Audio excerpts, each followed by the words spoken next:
Welcome to the SharkBytes podcast. My name is Roland Knall and I'm one of the co-developers of Wireshark. In this podcast, we will discuss all things about Wireshark as well as topics from the world of packet analysis and SharkFest', which is our packet analysis and developer conference. You will meet interesting people and learn why the truth is always in the packets.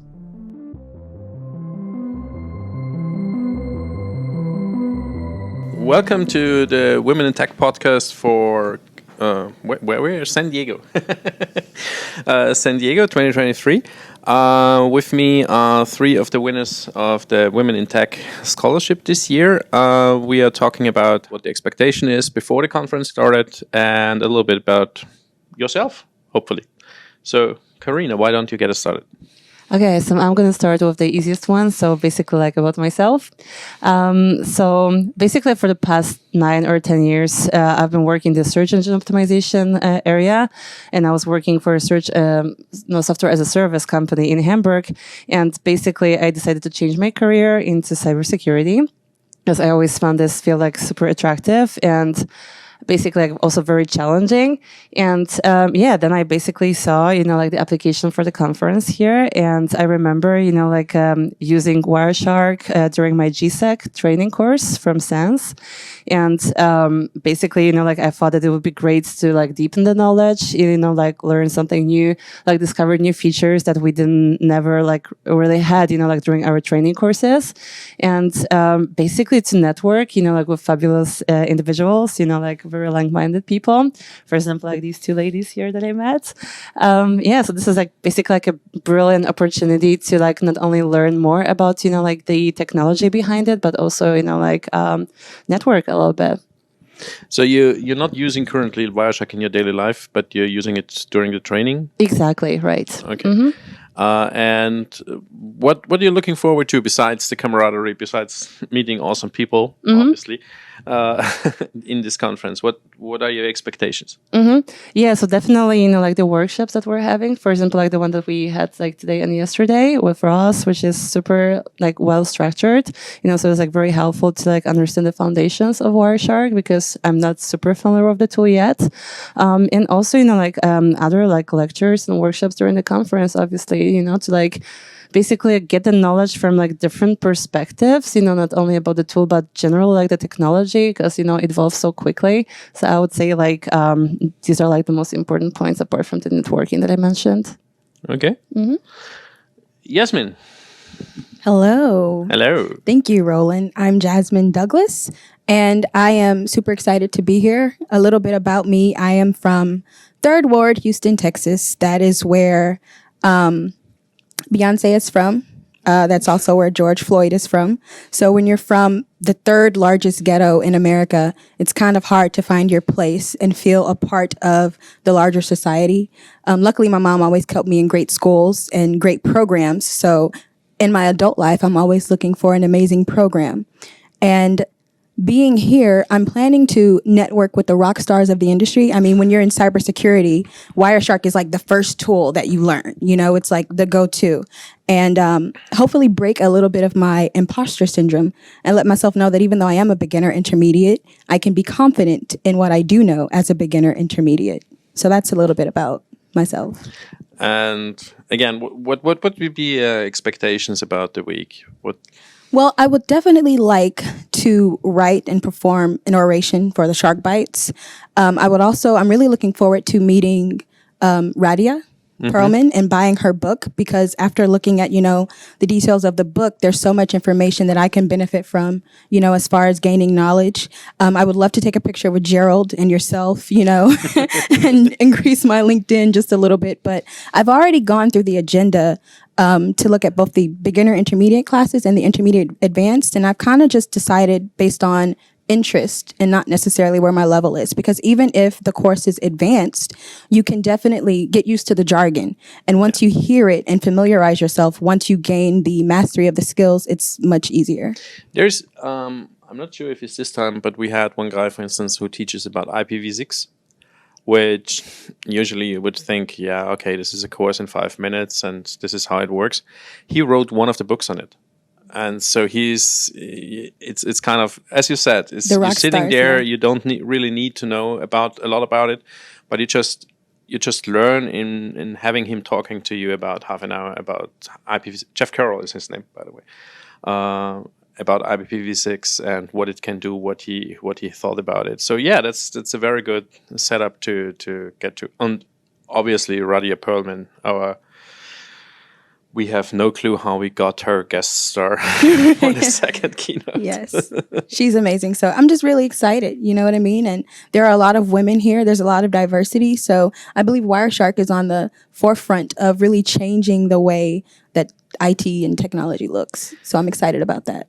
The Women in Wireshark Tech sponsorship was created by a woman named Betty Dubois. She is an awesome lecturer. She is going to be here on Tuesday as well. Her classes are just an event to be in, and she always is on the warpath for getting more women into the field because it's difficult. It's especially networking is a guy's world, and it shouldn't be, because it's the change of perspective you can bring when you bring in diversity. Network analysis is a field where you have to learn from each other. Right. There is no way to learn In isolation. And because of that, a lot of network analysts are very open to exchanging information, exchanging ideas, somewhat like a university issue. That's, I think, is what I enjoy about the conference. Heather. Hello, my name is Heather, and I am new to cybersecurity. I am a recent graduate. I have a background in psychology and have worked in other industries. And what led me to this field is a strong interest in privacy and in securing personal devices against, stalkers and that sort of thing. And so I'm interested in developing tools for people that are kind of at risk for that. And so that's kind of my personal interest.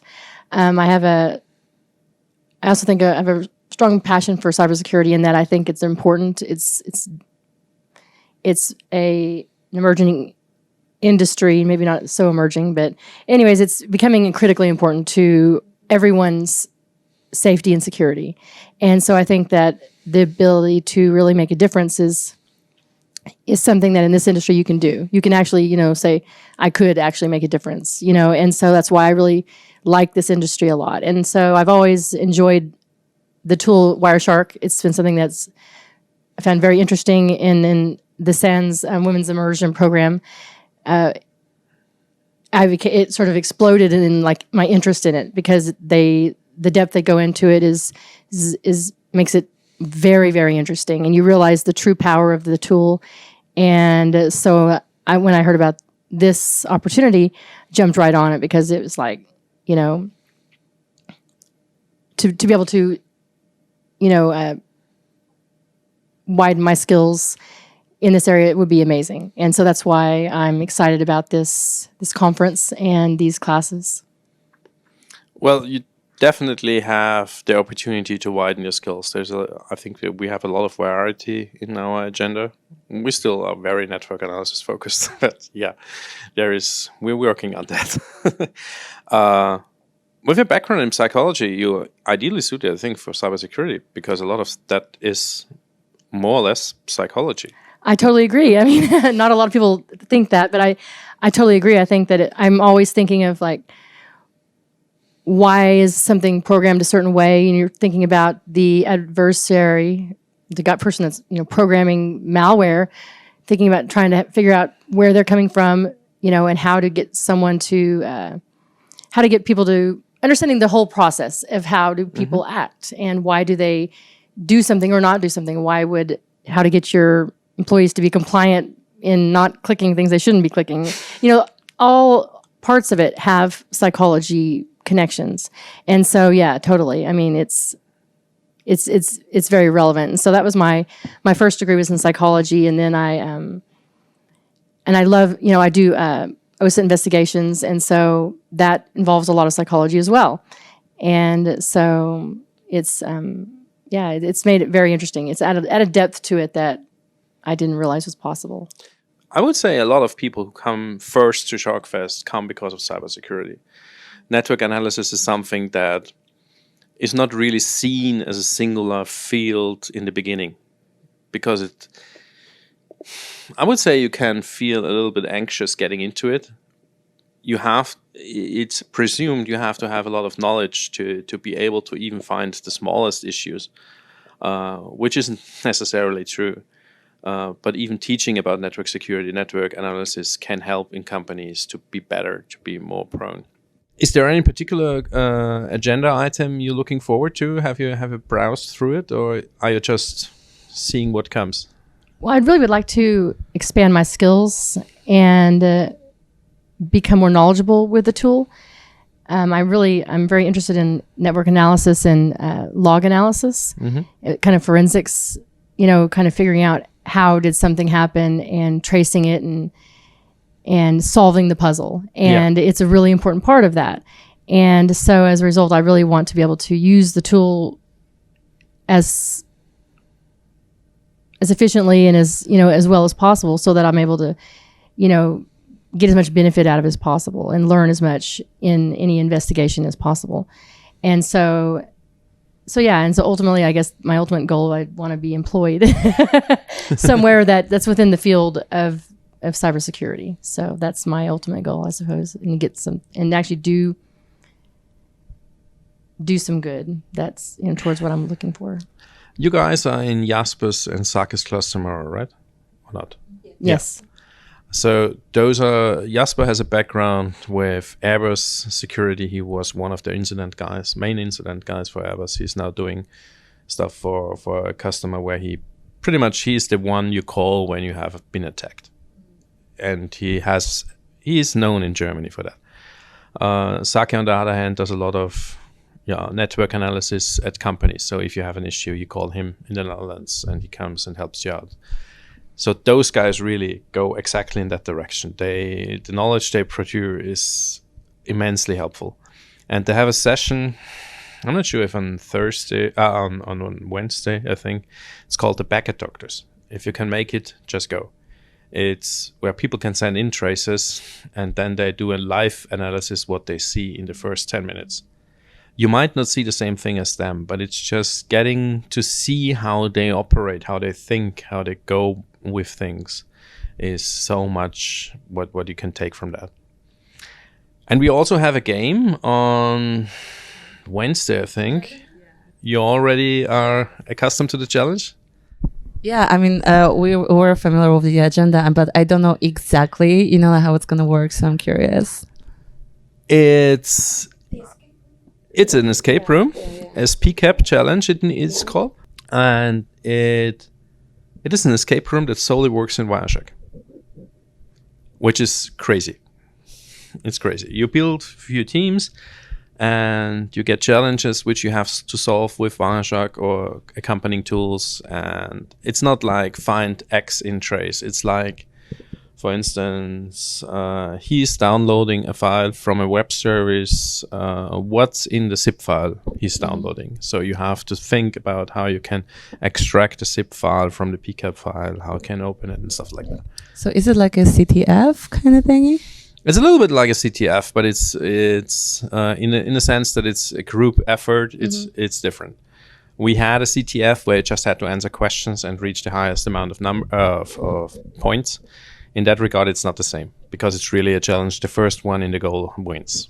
But yeah, it's always fun. And it's even for us co-developers very much fun because we figure out stuff in the program we didn't know there is. It's always assumed that we know the program best. That's simply not the case. We have 3 million lines of code. There's no way you can know everything in that program. Any closing words as the pre-statement? Anything you want to add to the conference or talk about? We are open to anything. And maybe I just wanted to add, like how grateful we all are basically like for the opportunity to be here. Like when I was applying, I didn't really think that I could be chosen because, like I believe there are so many people applying, especially, of course, women. That's why, I totally appreciate, that we were selected and that we can be the part of this, brilliant event. And we're definitely going to make the best out of it. For me, I'd just like to highlight the fact that I'm not here because the scholarship was free, although I'm amazingly grateful for it. I'm here because it's a conference by Wireshark, and I wanted to touch on the conversation we had when, you all, the core developers, came and spoke to us during the pre-conference about how Wireshark could potentially be used to analyze the packets, within the Neuralink or any other device in the brain. I think that is super, super enlightening. And I just kind of want to explore that a little bit as like a personal project, like how that could be. I know that Gerald said you just kind of write a dissector. And so now I'm like, okay, how do you write a dissector? And you're like C and C++. And, so that's really interesting to me. And I'm hoping that throughout the conference, I can kind of find the really mysterious, mystical ways that Wireshark can be used in the future, One of the craziest things I've seen Wireshark being used so far was somebody wrote a Windows patch script file as an XCAP capture device to be able to capture from an MS-DOS machine the communication between an old medical device, which only will run on MS-DOS 6.2.2, and with the system itself, which was a complete proprietary protocol. You had an old DIN norm adapter and stuff like that. And he wrote a really esoteric tool just for that device to be able to analyze it and then on the long run bring it on a Windows machine or reduplicate it.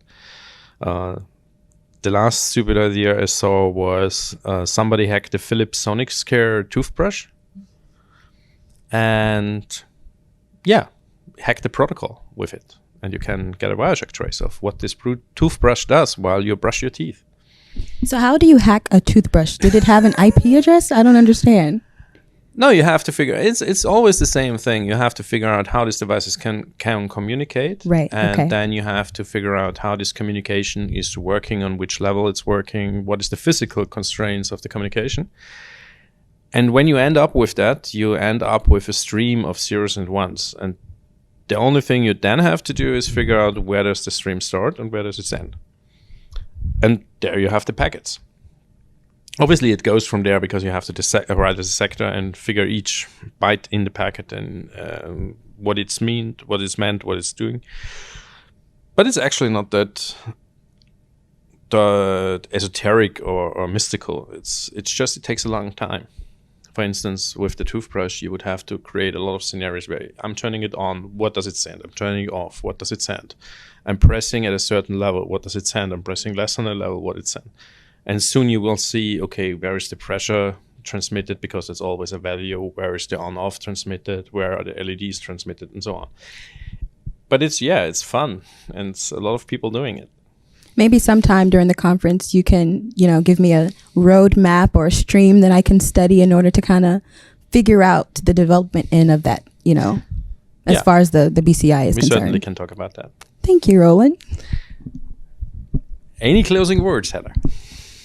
Well, I am very grateful to be here, and I appreciate, the opportunity. I can't say that enough. I would not have been able to come if I had to finance it myself. So I'm exceedingly grateful for the scholarship part of it, and I'm really excited to learn everything that's available to me and to take advantage of everything that this conference has to offer. No, so this concludes the part where we have the conversation before the conference. There will be a follow-up, which we'll record in 4 days, about how the conference went, what expectations could be fulfilled, what's new, what's exciting. See you then. Thank you for listening to this installment of the SharkBytes podcast. If you want to stay informed about upcoming episodes, please subscribe to our podcast on YouTube or your podcasting platform of choice. My name is Roland Knall. See you next time.